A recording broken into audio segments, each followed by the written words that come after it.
Hello everyone, you are welcome to my life. It's been ages here, and today is one of those free days we usually get in Canada. So I decided to come live.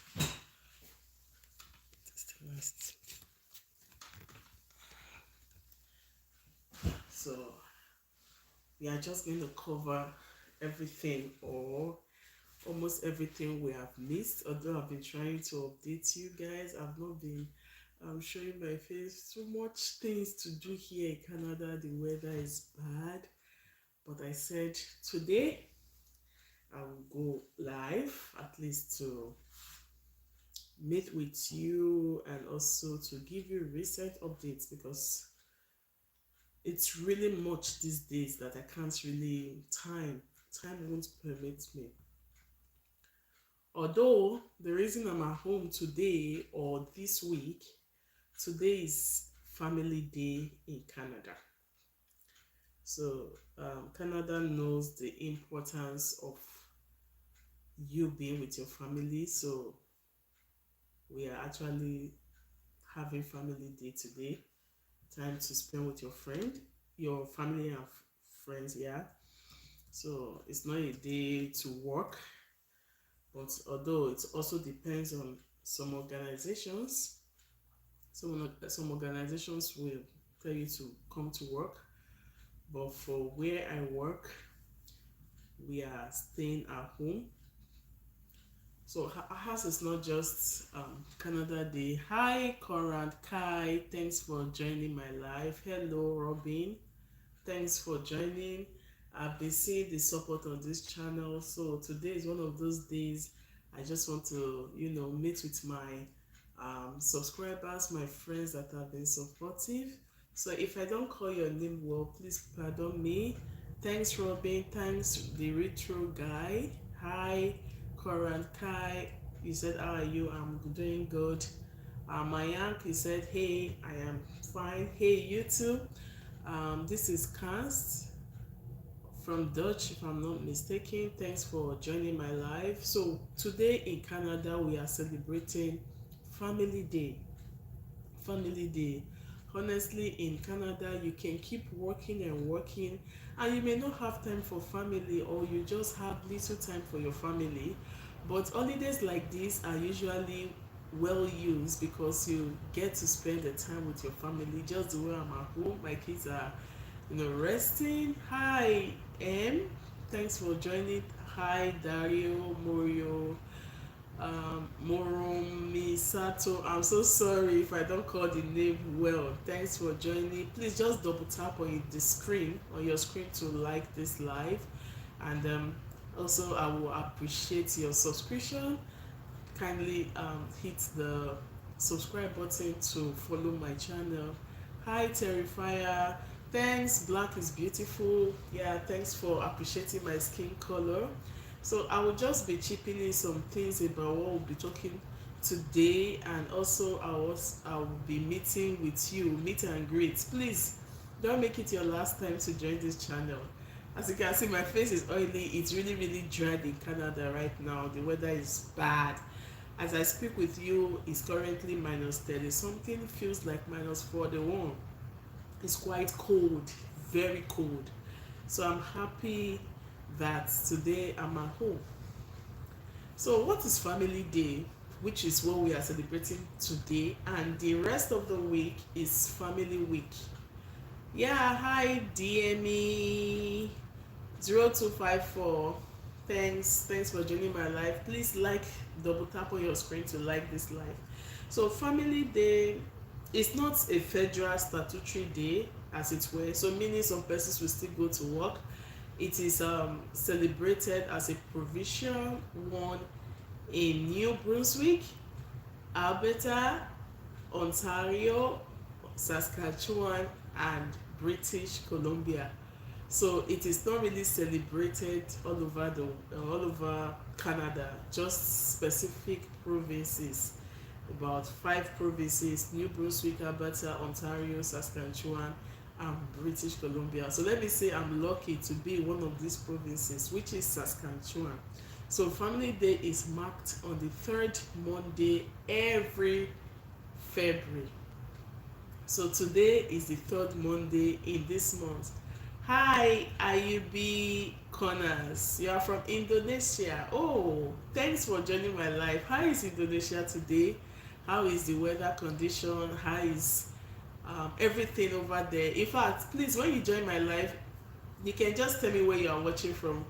I am live from Saskatoon in Saskatchewan, Canada. Okay. Hi, Jos Ramirez. Hope I got that right. Or Jos Ramirez. Hi, thanks for joining my live. Where are you watching from?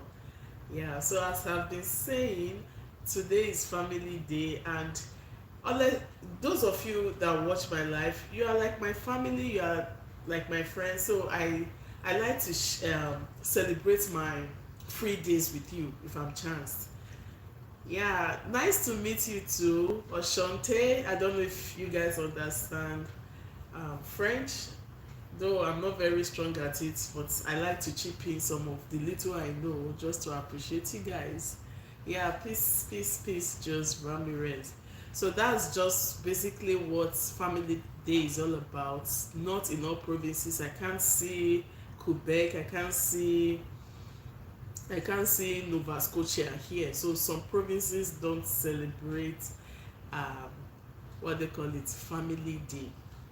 So recently I've been posting about things that have been going on as per election, the parties, NDP. If you have been following, I've been doing that lately because I just want you to get acquainted with what is going on in terms of immigration and everything going on, because we live here, so I'm always very interested in knowing what goes on in my environment.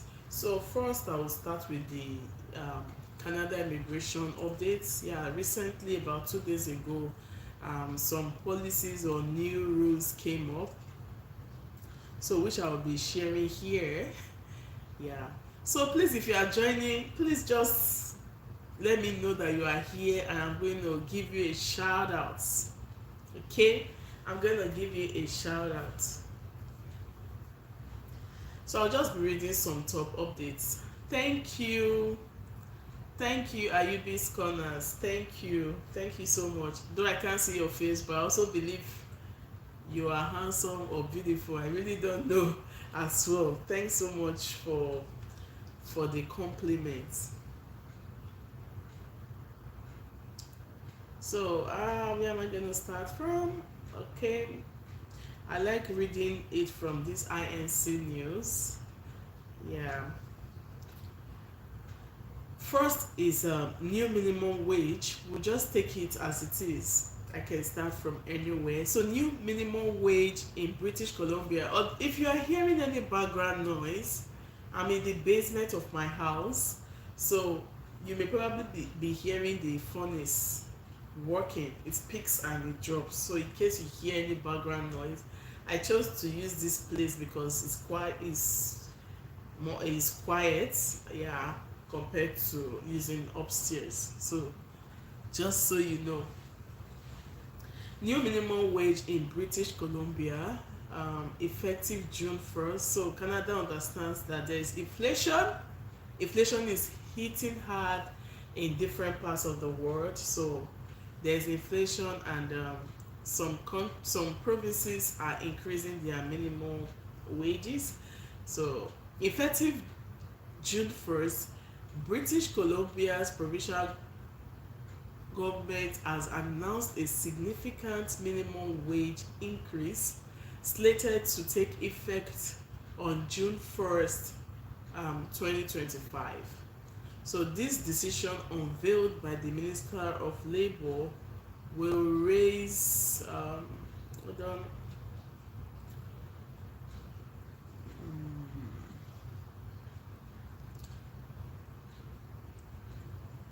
I want to read it in full. Okay, so this came up on the 16th of February. Yeah, this update. So we take effect June 1st, 2025. this decision unveiled by the Ministry of Labour will raise the general minimum wage by $0.245 from $17.40 to 17.85 per hour. So should I say good news to those in British Columbia? Like, I'm kind of jealous right now. So British Columbia will be earning 17.85 per hour as their minimum wage. Although it may not really be enough, but it's something. Just 45 cents was added. So while this adjustment may seem modest at first glance, it represents a 2.6% increase aimed at helping the province's lowest paid workers cope with the relentless inflation pressures. So I may not really be able to read all the in full, but I'll just read like the major headlines. So that one is for um, British Columbia. So let's look at another update. Meanwhile, if you are just seeing my face for the first time, or you are just passing by, just say hi, and I'm gonna give you a shout out. No matter how many you are, I will try my best to give you a shout out. So this is for those that receive child benefits. So if you are a parent or you have kids here in Canada, this is for you. Not just kids in Canada. If you are qualified to get child benefits, then this update is for you, because I understand that it is not everyone with kids here are qualified to get child benefits.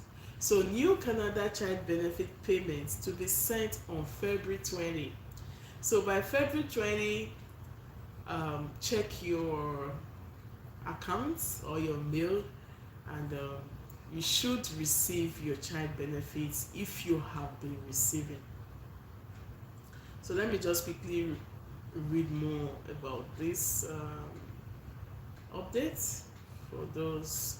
But the basic thing is that by February 20, you should be expecting your child benefit. So it's a tax-free monthly lifeline managed by the CRA, talking about the Canada Revenue Agency, and it continues to be a cornerstone of financial support for parents and guardians, easing the burden of raising kids in an era of rising costs. So somehow this has been helpful, and I can attest to it. I've got kids too, and yes, it has been helpful.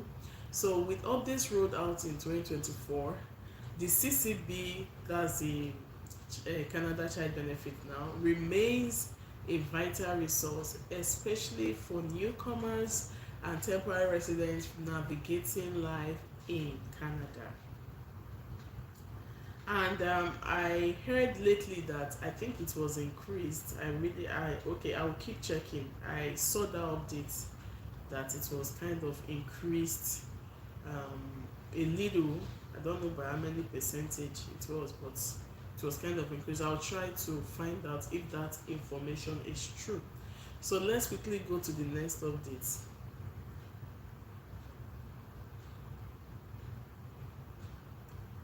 Okay, this is what increased actually, not the Canada child benefit. New GST payment increase, yeah, coming in mid 2025. So what month is mid 2025? So that should be like June. So new GST payment increase coming in mid 2025, and this update came up I think on the 15th of February. Good news for Canadians. Good news. The new GST payment increase in 2025 is coming. So putting more money back into the pockets of low and modest income individuals and families. So is it not a crime to be high income person here in Canada? Because it seems that this whole benefits is beneficial to low income and then modest income individuals. But whatever it is, the update is that there will be an increase in the GST payments from mid 2025. So keep your fingers crossed and keep an eye on it. So with rising living costs, excuse me,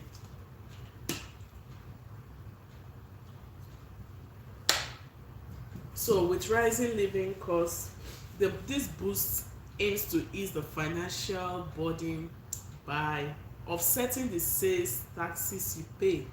So whether you are a long-time resident, an international student, or a newcomer to Canada, this guide covers everything you need to know about the upcoming changes, eligibility, payment amounts, and how to ensure you receive your share. Let's go to the next update. I want to keep that of Donald Trump, Canada, Mexico. I want to keep the update for the last. Okay, so I'm just trying to read all this one.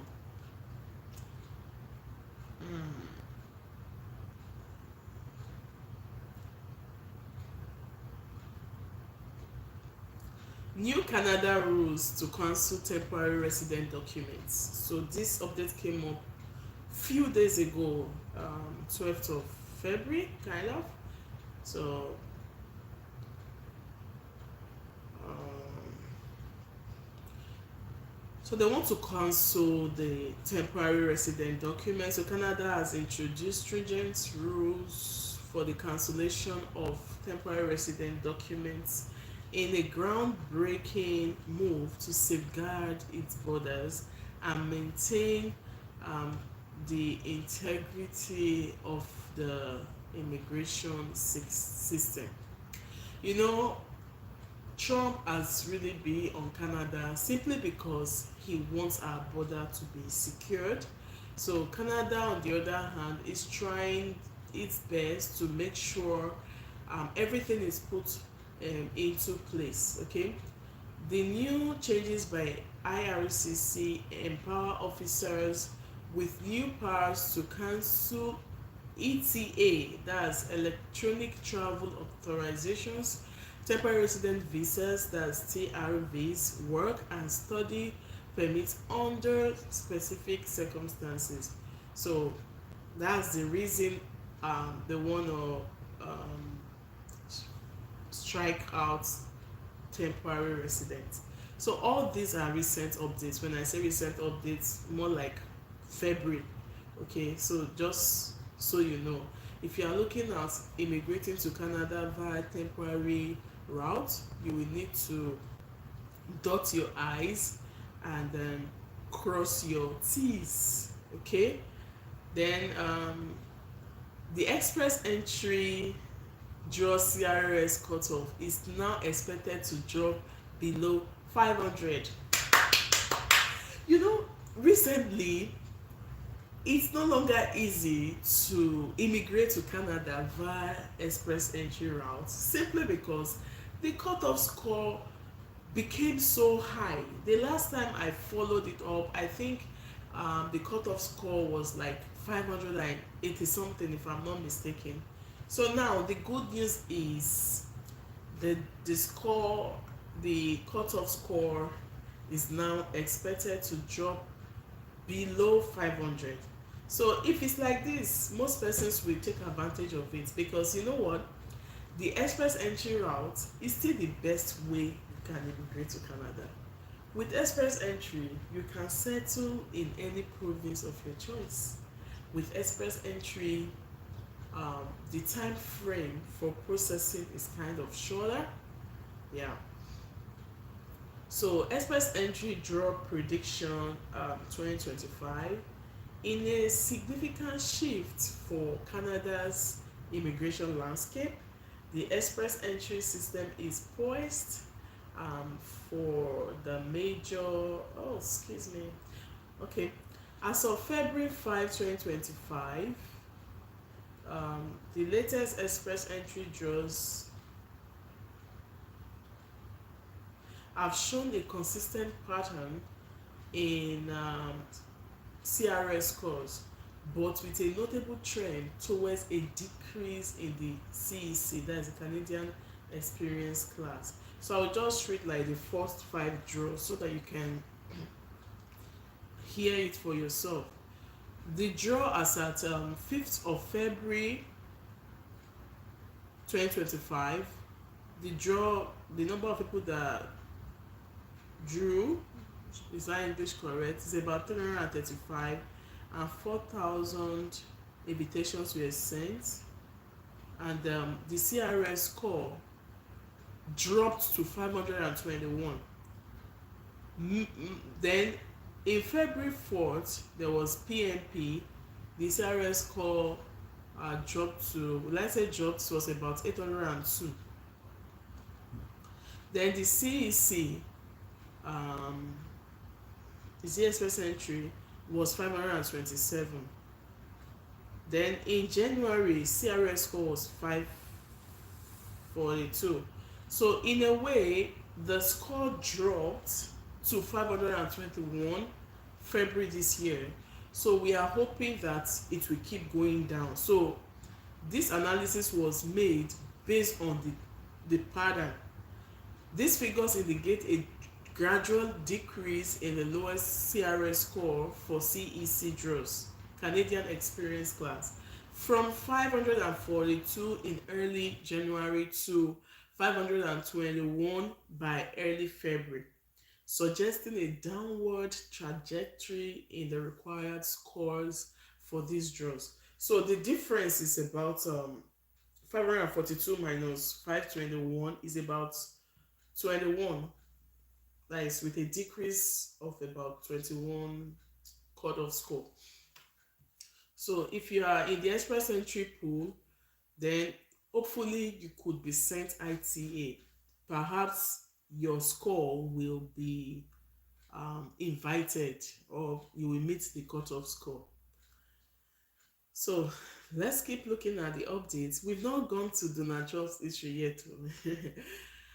Canada added 374,832 new Canadian citizens in 2024.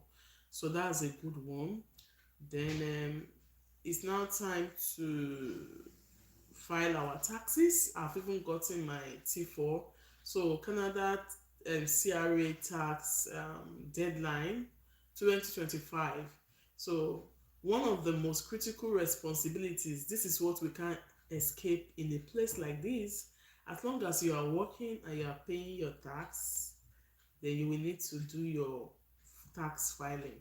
So let me read more about it. It's that time of the year where some people don't wish to do it, because sometimes it's in two ways. You may file your tax or your taxes and you be owing the government, and just the way you could file your tax and then you will get money from the government. So it's two ways. What this simply means is that don't cheat the system. Don't cheat the system, because it's not good to owe the Canadian government. In fact, that's the beginning of your depression in this country. So that being said, it's one of the most critical responsibilities for taxpayers in Canada is filing their tax returns on time. So the CRA enforces strict deadlines for submitting tax returns and making payments. So missing these deadlines can result in interest charges and penalties, while filing early ensures you receive your refund sooner. To make tax season easier for you, we have compiled all the essential tax deadlines for 2025 in one place. So if you're in Canada, I believe you know what to do. I've not filed mine, but I will definitely do it. So now a question was asked here, that when can I file my taxes in 2025? So that's the deadline for filing your 2024 tax return is April 30th, 2025. So I'm still within the window because I just got my T4. So I can still play with the whole of February, maybe mid-March I can go file my taxes. So that's all for that. I'm still reading the headlines you must have missed. Just the way British Columbia is increasing their minimum wage, um, so with Ontario, they are also increasing their minimum wage. So, and Canada welcomes record 483,000 new permanent residents in 2024. So let's go to the real matters arising.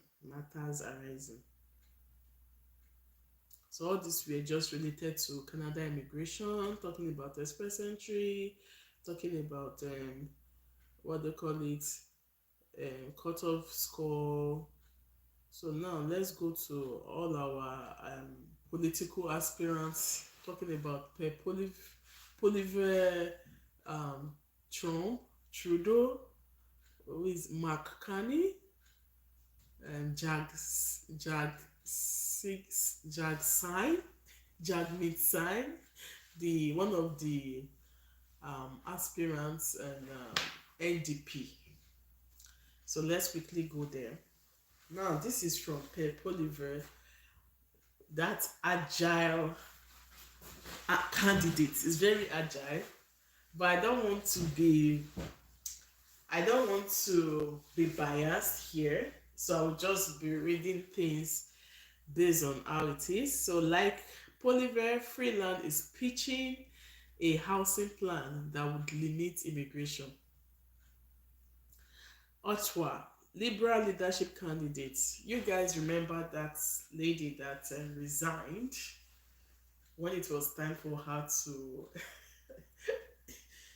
Excuse me, you guys can go back to my video that resigned uh, few hours to, I think she was the financial minister of finance, something like that. So liberal leadership candidate, she's a candidate in the liberal leadership um, party. Christian Freeland's plan to fix the housing shortage will tie the number of newcomers Canada to housing availability. The recent news in Canada is that there is so much pressure on housing here, and the price for housing just skyrocketed. So the former finance minister, that's she, former finance minister made a promise in a 10-point policy document um, issued Monday morning. Freelance said the move would slow down population growth until housing affordability stabilizes. And conservative leader Pierre Poliver has been promising for some time now to tie immigration numbers to housing, because many people are coming in, no much houses, and because of that, the few ones that are available are kind of expensive. So let's see how it goes. Under the federal government's current immigration plan, the number of permanent residents being admitted is set to decline annually until it reaches 365,000 in 2027. The previous goal was to admit upwards of 500,000 permanent residents annually from 2024 to 2026. The link between immigration and housing starts isn't the only thing the Freeland and Poliver plans have in common. Freeland is calling on cities to slash their development charges to lower home building costs and is threatening to withhold federal infrastructure funding if they don't. Poliver made a similar proposal to tie federal transfers to municipalities to the number of housing starts, they report. So both Freeland and Poliver are pledging to remove the GST from new homes for first-time buyers. Freeland, however, has said she will drop the GST from sales of new homes worth up to 1.5 million, while Poliver has said it will remove the tax from the sales of new homes from under $1 million. Then another one, the deputy conservative leader Melissa Landsman introduced an opposition motion to enact Poliver's GST pitch on December 10, 2024. That motion was defeated when the Bloc Québécois and the Liberals Freeland included voted against it. Let me just summarize it. So Freeland is one of 5 candidates competing to replace Prime Minister Justin Trudeau as Liberal leader and has produced a flurry of policy pitches to help her stand out from the pack. Last week, rival candidate Mark Carney pledged incentives to encourage construction of prefabricated homes but not offer details of his plan. Then again, earlier this month, candidate Karina Gold promised to expand cooperative housing, accelerate modular housing construction, and offer a $2,000 tax credit to first-time home buyers. Former MPs Frank Baylis and Ruby Dalla are also running for the Liberal leadership. A spokesman for the Baylis campaign said he will be releasing policy statements all week ahead of the leadership debate on February 24 and 25. So fingers crossed, I'm going to watch that debate by God's grace. So Liberals will choose their next leader and Canada's new Prime Minister as at a convention in Ottawa on March 9. So March 9, we are going to know the new or the next Prime Minister. So we have how many candidates do we really have now? I know of Christian Freeland, the former finance minister. I know of McCartney. I know of Pep Oliver. I know of who else is contesting? Jagni Sai. Then who else? I think there are like 6. So everybody is coming out to say what they would do if they had been elected. Okay, so let's talk about Trump's tariff that has been bringing issues lately. no, I was reading the comment section in about one of Trump's video related to tariff, and somebody said, as at then, they said 8 days in the office and so many things has happened. Honestly, I'm shocked. It's very, very easy to destroy, and it's not easy to build up. So I'll be starting with the Premier of Newfoundland. It has gotten to the stage where premiers of provinces in Canada are now talking. Canada can be very united. Canada can be slow to war or to issues. But trust me, when there is need for it, everybody comes together. That's one thing I like about Canada. Before now, I didn't know the premiers of some provinces in Canada. I just knew the major ones, maybe Ottawa, the major ones. But because of this issue of Canada becoming the 51st state, the issue of tariff, everyone is coming out. And in a way, they are all talking in unison that no, we don't want to become the 51st state. No, we don't want tariff. Okay, we are going to secure our borders, blah, blah, blah, blah, blah.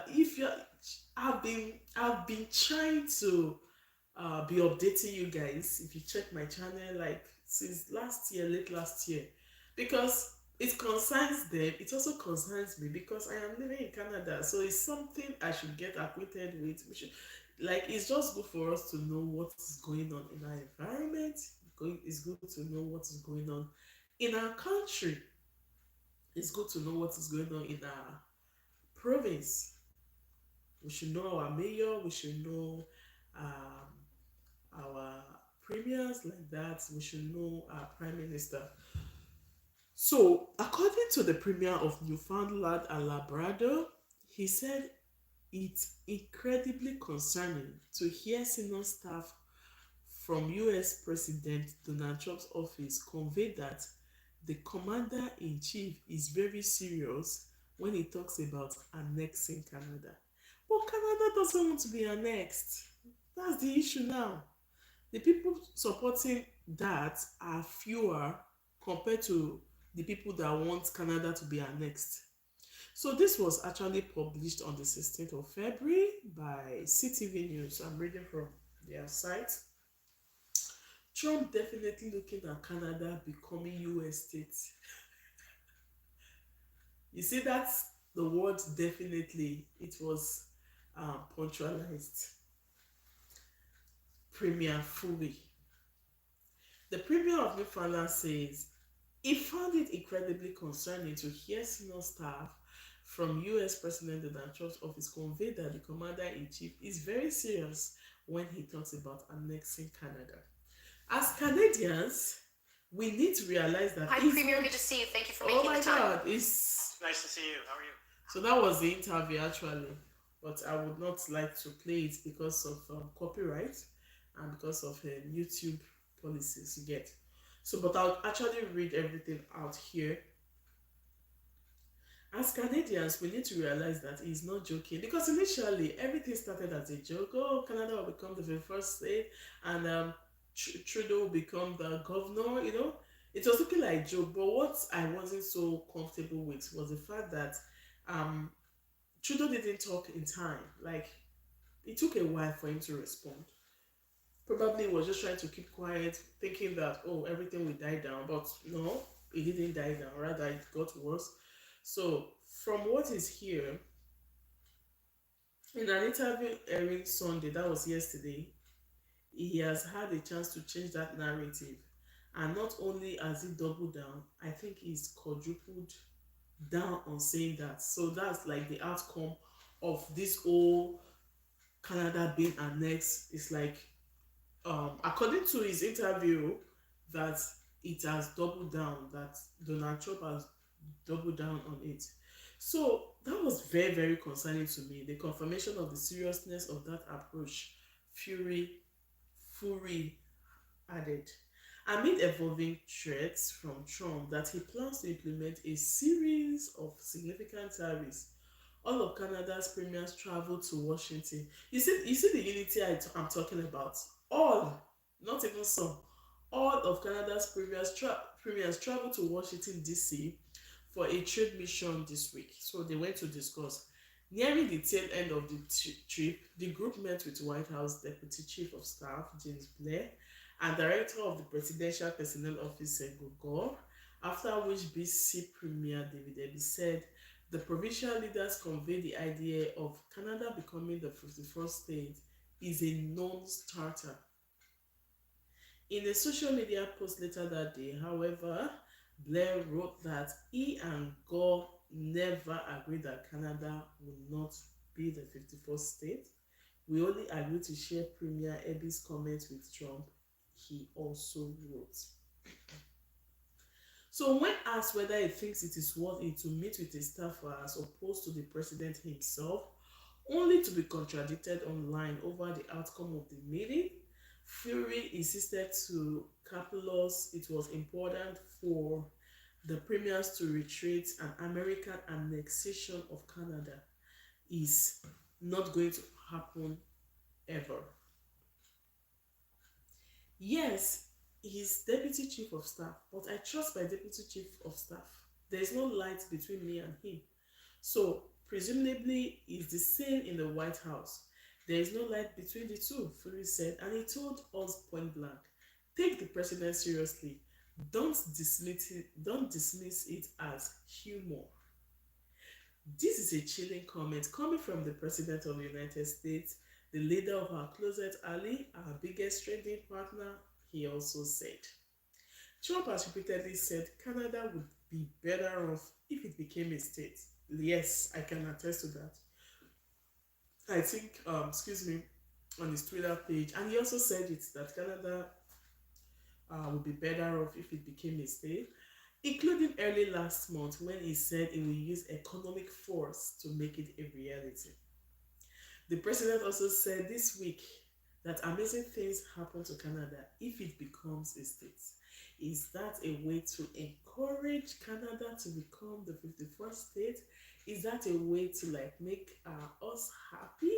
Is that a way to lure us into becoming the first state? Because I really don't understand. Because different patterns are being used now to see how Canada can become the 51st state. And he also said that people will pay less taxes and have perfect military protection if the country were annexed. Meanwhile, Trump has announced several rounds of tariffs on Canadian goods, including his initial order imposing 25% levies on all imports and 10% on energy, which come into effect as soon as March 4. It's less than a month. So there will now be 25% levies on all imports and 10% on energy. Hmm. He later announced there will be additional 25% tariffs. This was more like the latest one on steel and aluminium starting March 12, almost like a week from where the 25% levies will be placed on goods imported. And this week, he announced a plans to charge reciprocal tariffs, a policy he called the big one. So just in case you've not known, this is what is going on. This came up yesterday after they had a meeting at the White House in Washington, D.C. Fury said that while the premiers had constructive conversations with American lawmakers, he is not sure he feels further ahead when it comes to cooperation with the Trump administration. So now let's go to the negotiations. So negotiations like swinging at the air. We are down there trying to create a path together towards resolution of tariffs, and it doesn't seem like it's being met substantively with any kind of structure or recognition from the White House itself. Fury also said, when asked how the Team Canada strategy could adjust, so absent, I wonder if I were just negotiating with ourselves and swinging at the air. He added, the Newfoundland and Labrador Premier said Canadian elected officials at all levels need to regroup and develop a strategy that meets the moment, because conversations around concessions and working together aren't punching through the American administration, as if all efforts to see that we counter Donald Trump, it's not working. So that's just the summary of this whole thing. They are trying to do a constructive conversation, but it seems not to be working. They are trying to talk to Donald Trump, it's not working, so they are getting fed up. When asked whether he has any insight into Trump's motivations for wanting to take over Canada after his conversations in Washington, Fury said he didn't do enough psychiatry in medical school to pretend to understand what motivates the president of the United States at this particular moment, and called the latter an erratic actor, as if you can't understand President Donald Trump. Fury did, however, point to Trump's repeated references to the US trade deficit with Canada, which he calls a subsidy, and the president believed that tariffs are a revenue generator. All I will say is that as Canadians, we need to stand firm.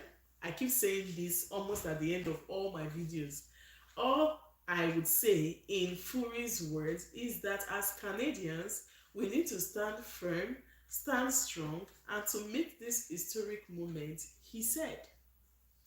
Trump has claimed the US has a trade deficit of 200 billion US dollars with Canada. But according to Statistics Canada, when trade in goods and services are combined, Canada recorded an overall trade surplus of 94.4 billion with the United States in 2023. So, what do we believe? No price that is too extreme. I think I'll stop here because it's a long interview, and this just gives an insight of what happened yesterday according to the time of making this live video um, at Washington, D.C., United States. So let's go to liberal leadership. Liberal leadership. So, like, okay, I think I'm done with this one. I'm done with this one. Let's look at the current updates.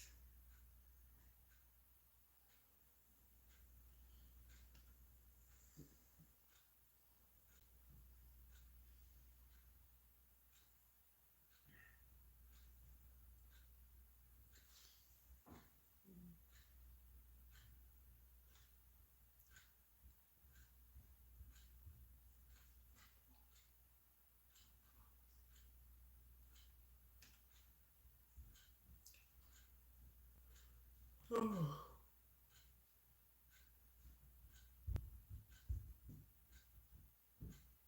What's this thing about Canada national anthem board?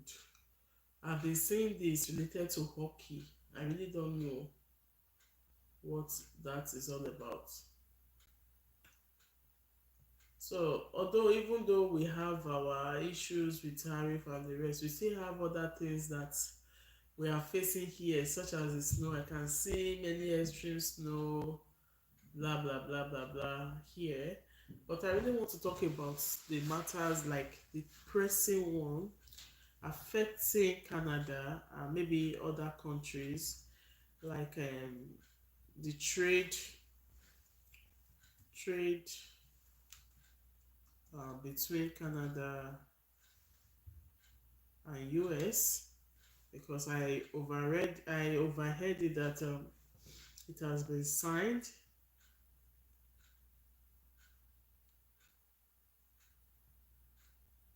So Trump's trade war is more than trade.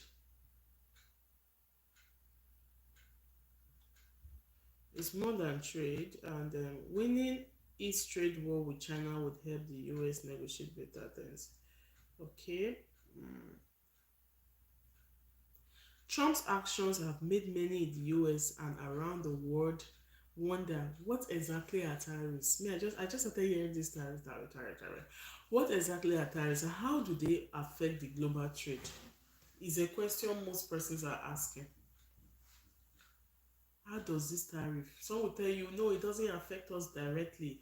I think Justin Trudeau took his time to explain how the tariff will affect us. Not even it's not according to him, he said it's not going to affect us alone, it's even going to affect US. So that's what it all means. So let's just look at a general overview of this imposing of tariff will cause. So Trump's action have made many in the US and around the world wonder what exactly are tariffs and how do they affect global trade.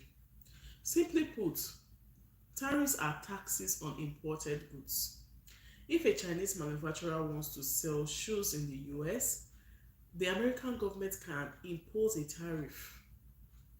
If a US retailer pays $100 for a pair, then a 10% tariff, like the one that Trump recently imposed on goods from China, means that the retailer must pay the US government 10%, or sorry, $10. That's 10% of 100 is 10. So that's what it's all about. It's simply put, if I want to come and sell my product in your country and you put a tariff, I don't know the percentage of the tariff, and you put a tariff on that product, fine, I'll be allowed to sell that product, but I'll pay you whatever tariff you must have placed on it. That's how it's simply put. So when they say it's not going to affect US, it's going to tell on everyone. As long as you get imported goods, it will be everyone is kind of affected. Um, so in total, um, the seller who is bringing the $100 shoe is going to be paying 110. Yeah, the shoes now cost 110. That's exactly what it means, because the seller will pay $10 to the government, to the US government, and sell the shoes. So now if the seller wants to make more profit, he may want to add more to the price of the shoe. So those $100 shoes now cost $110. Who pays the extra $10? When Trump raised tariffs on Chinese imports during his first term, American importers bore most of the costs because they don't want to lose. They will put the cost into the products. So you see that things really be very very expensive with these tariffs, particularly when they could not find alternative suppliers. Yes, because if you have alternative suppliers, you'll be like, oh no, go away with your stuff, it's too expensive. But if you don't have an alternative supplier, you will fall back to that product, and any amount you will buy it. Consequently, retail prices remained relatively stable, at least in the first year. But the picture becomes more complicated when tariffs remain in place for an extended period. Yeah, if it's for a while, maybe because of cost of some things, oh, it's fine. But when it's not like a fixed thing, then even the retailers will start complaining.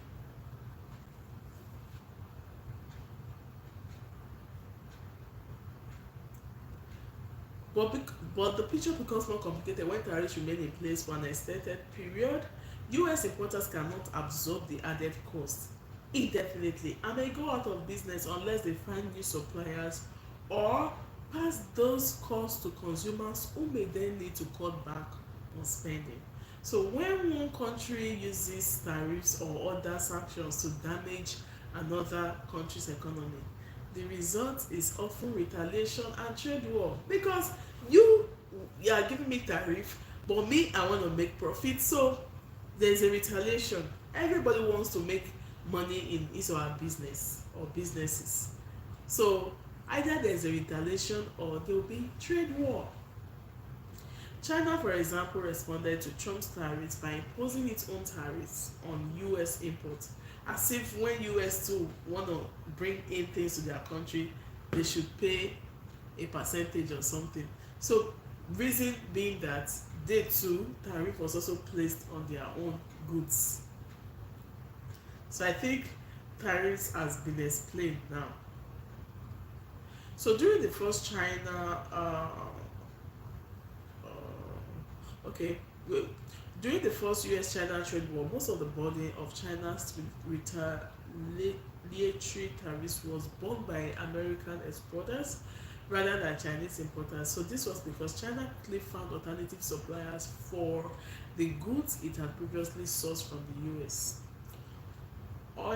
US oil and food, two of the top US exports to China, were readily supplied by Russia and other countries. Meanwhile, the US struggled to replace Chinese imports, forcing American businesses and consumers to bear the brunt of Trump's tariff. So these consequences have not gone unnoticed. Under both Trump and former President Joe Biden, the US has taken steps to incentivize domestic production and encourage firms to reduce their dependence on Chinese supply chains. But the extent to which such efforts will enable the US to shift more of the tariff burden onto China remains unclear. So I would love to stop here because it's like the matter is endless. So in a way, tariffs affects both parties from what we have read, not my words, from what we have read. So I would love to stop here, and if you have anything to say, you can just let me know in the comment section. It's been a while, and I also sent meet and greet, but I'm not really seeing persons here.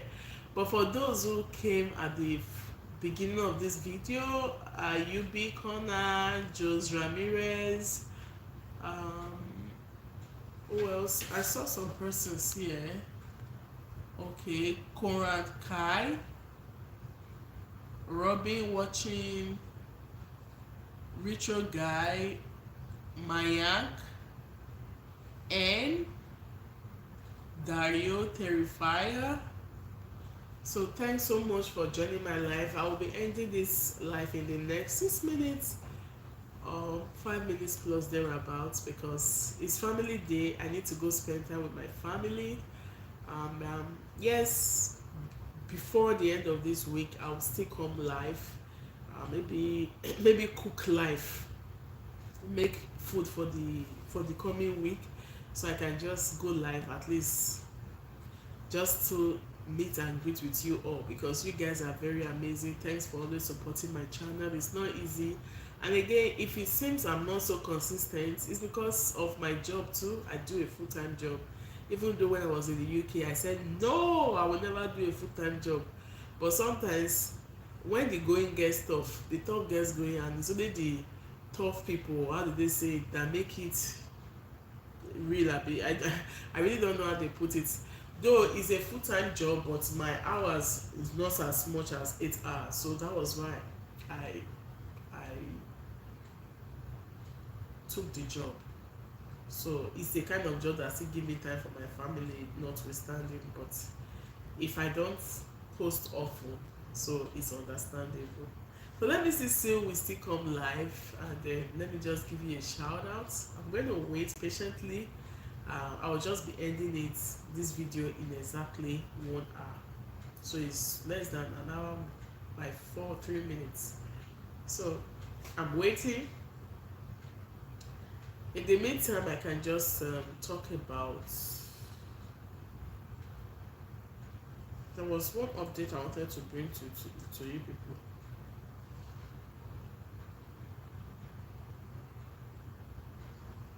Okay, these are just like the summary that as of February 12, IRCC announced new rules to strengthen. This is more like summary of all that I've been talking about.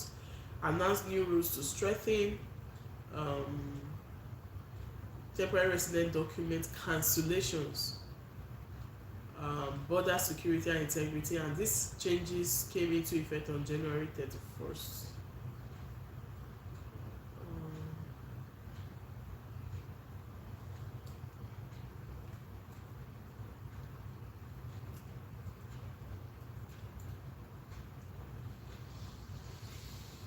So this is for Trudeau and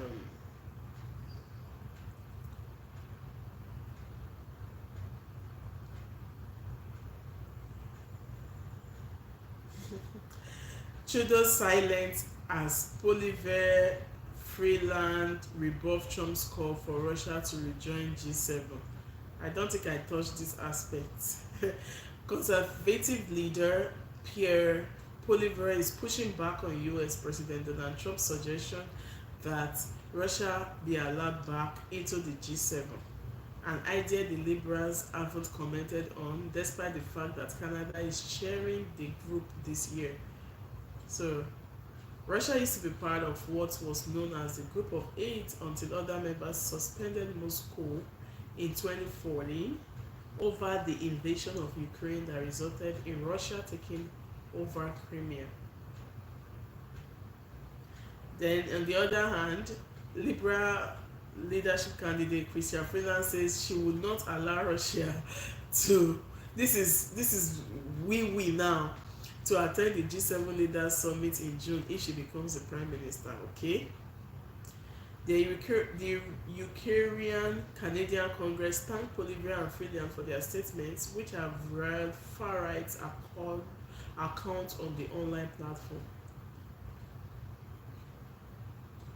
Trump on Thursday recalled arguing with Trudeau about Russia being part of the group.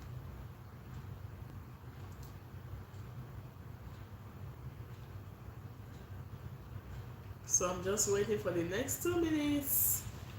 Yeah, you can still say hi, and I'm gonna give you a shout out. Thanks for joining, and I will soon call it a day. I may probably come live again on my second channel, maybe today or tomorrow. But whatever it is, you'll see me often this week because it's a free week for me. Okay. So thanks so much, and if you happen to come across this live video even after now, please don't forget to drop your comments, and most importantly, don't forget to join this beautiful family by hitting the subscribe button. Don't forget to like, comment, share, and subscribe to this channel. Stay blessed and